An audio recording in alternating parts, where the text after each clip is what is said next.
Hello. Tayo ay may 2 oras na pahinga. Ah, Lumabas ako at papasyal ko kayo dito sa isang lugar dito sa malapit sa amin. Papakita ko sa inyo. Tayo ay nasa parte ng anong tawag dito, Fortizza di Vaso. Ito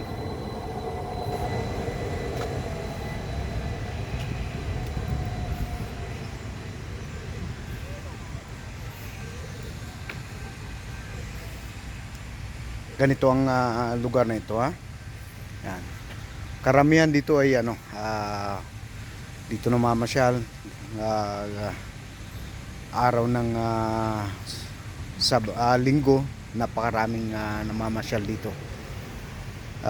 In fact ngayon mayroon ng kukunti-kunti at tayo ay namasyal nga dito para tingnan uli. Medyo matagal ako hindi napunta dito. Nadaan ako pero hindi ako nakakapamasyal talaga kung ano. So ganyan, papakita ko sa inyo yan. Ganyan yan.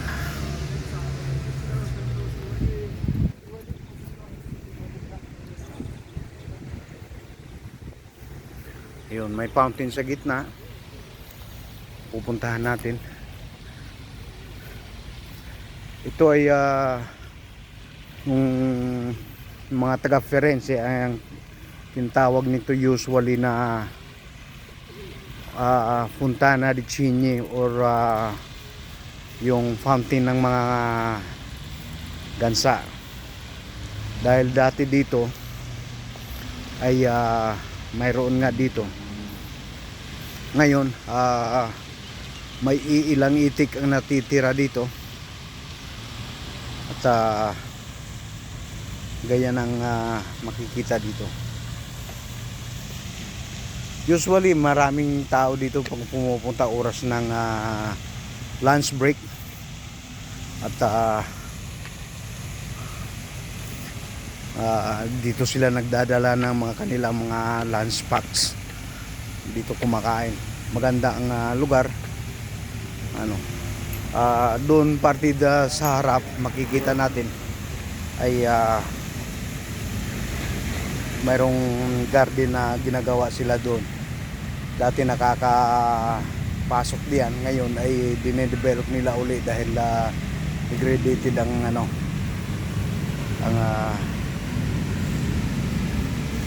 garden. Yan.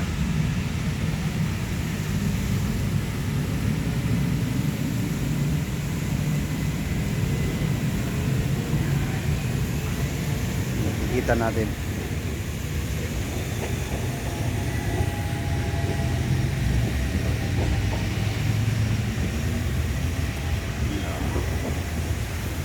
Yan. Yan. Kikita niyo? Ayan. Mga giovani, mga binata dito, mga masyal. Ikutin natin itong lugar na to.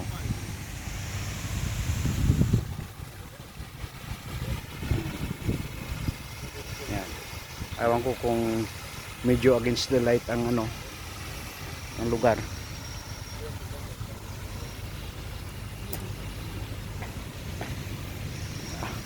Lumabas lang ako at pahinga. Nakakaano naman ang paglagi ka na sa loob ng bahay. Medyo nakakaano din sa utak, kaya kailangan natin minsan-minsan ay mag-relax, break ng kaunti. Ayan. Ayan. Hoping na makakuha tayo ng magandang view.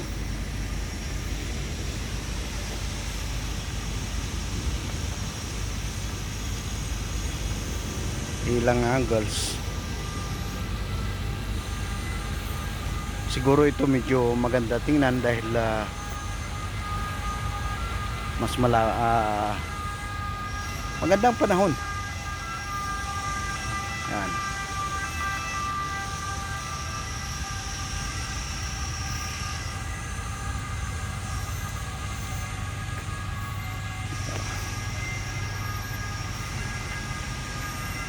Yan. Lalakad-lakad, papainit para naman kita ng kaunti ano na yung kulay natin.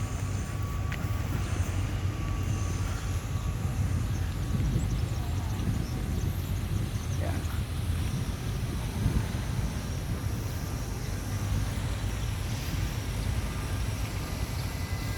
Yan.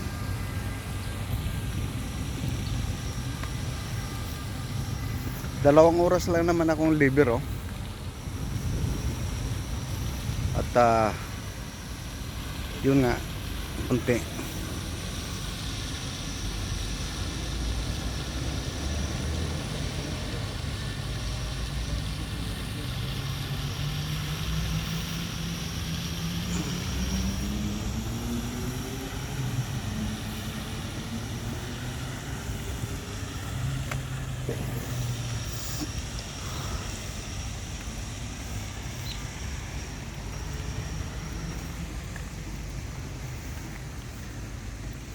Ganyan ang loan nila daw.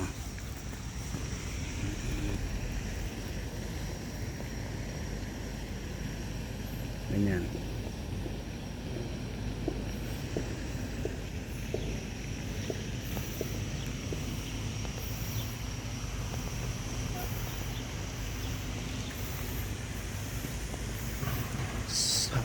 Tingnan natin ulit kung may makuha tayong magandang angulo dito. Kuhanin pa rin natin yung ano ng fountain.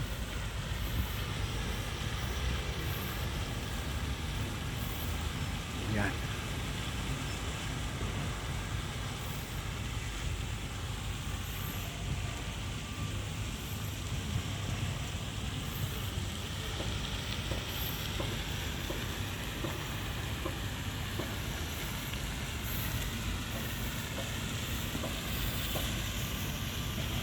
Yun pa rin ang magandang angulo.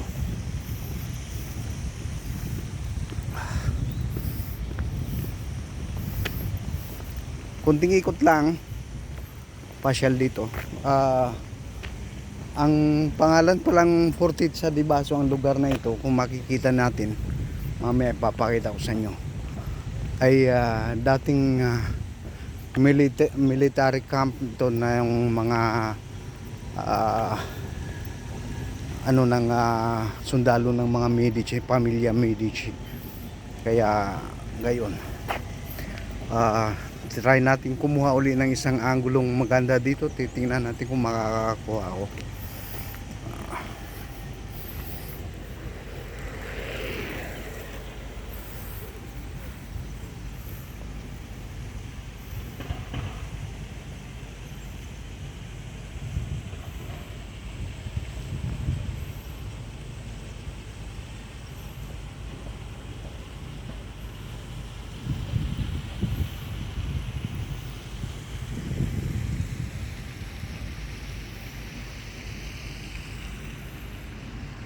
Ayan.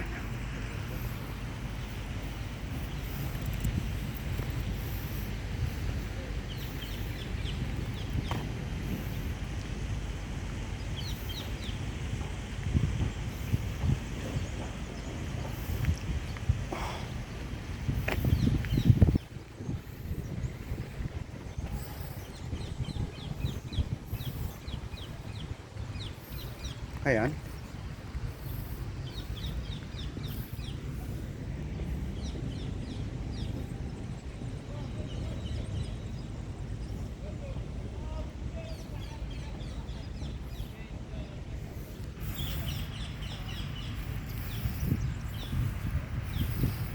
Ito nga brick yung muro ng ano ng Forteza de Baso. So kung makikita natin, nakabaon siya. Yan ang ancient na ano, ancient na wall ng Forteza de Baso.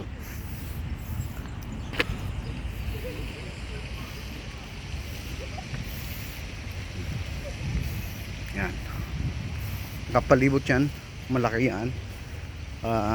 Yan nga, ang loob niyan dati ay military camp. Isang araw papasukin natin yan pag pwede nang pumasok. Sa ngayon kasi ay hindi pwedeng pumasok at under construction ng sama ano na ano sa loob, structure ng lumang kampo. Ganyan, mamasyalaan tayo dito.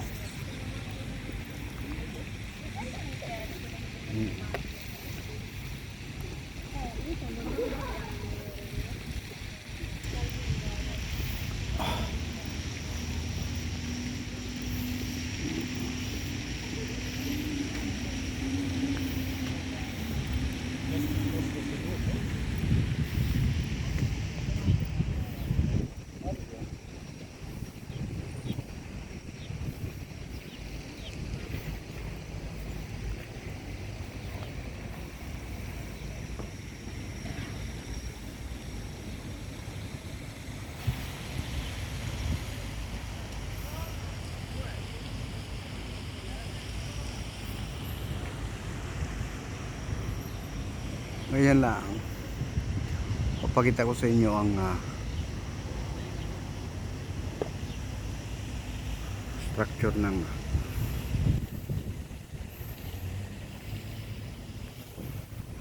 yun uli, balik tayo doon. So magandang panahon, hindi masyadong mainit kahit gayong ano na tayo, nasa siguro nasa 21 to 23 ang temperature ngayon.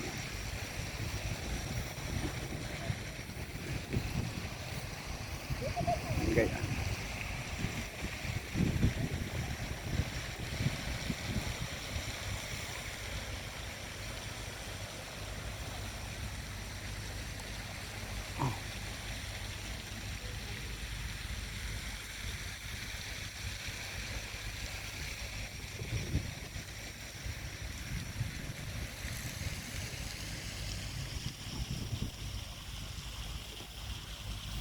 Very good.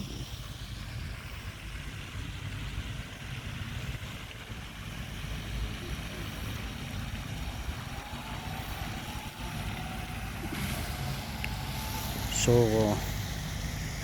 sa sinasabi ko na nga ay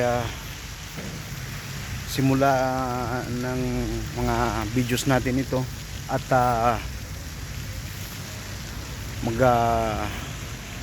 try talaga ako na makapag-upload at makapag-update sa inyo. Dadaling kayo sa mga lugar na magaganda at may share sa inyo sa susunod kayo. Salamat sa inyo. Sana naman ay magsama-sama tayo dito ng marami.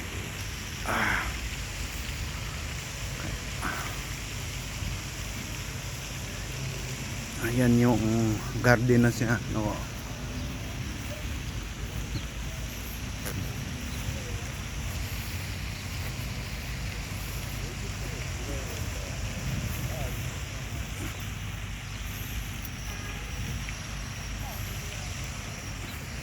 Yun nga, makita naman natin may bakod ginagawa ngayon ng garden, kaya hindi tayo makakapasok diyan muna.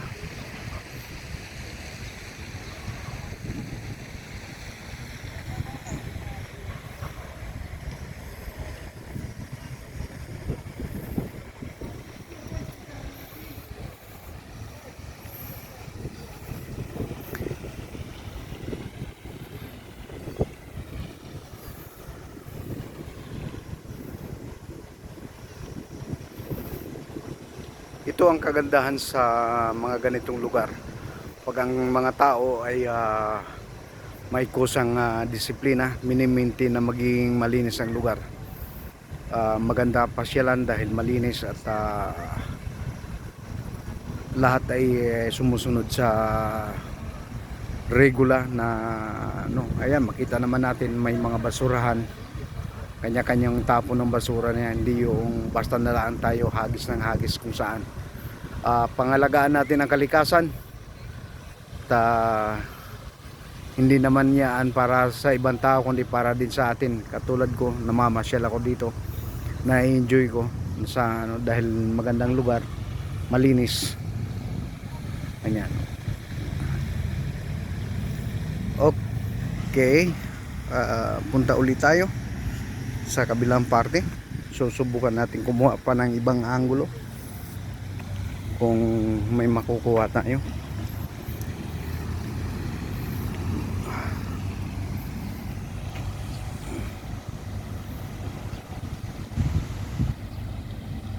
Ayan.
Ayan, makikita ninyo may pamilya dito na pumunta dito nagpahinga, siguro mga turista ito. Pumunta sila sa lilim, nagpahinga, doon sila kumakain, dala pa kanilang baby. Ayan, ganyan ang lugar na ito.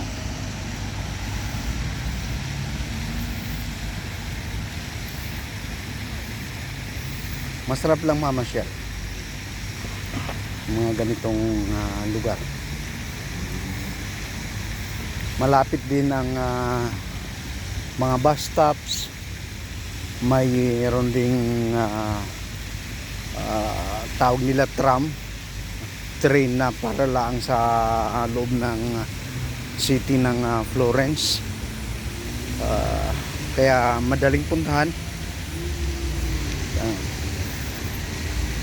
Sayang lang at ngayon ay medyo matagal-tagal nang hindi naulan. Yan. Ayun, dumaan ng tram, yun ang sinasabi ko. Kaya madali lang puntahan siya, mas convenient na minsan-minsan ay pasyalan. Ako naman walking distance lang ako dito. Kaya ayun.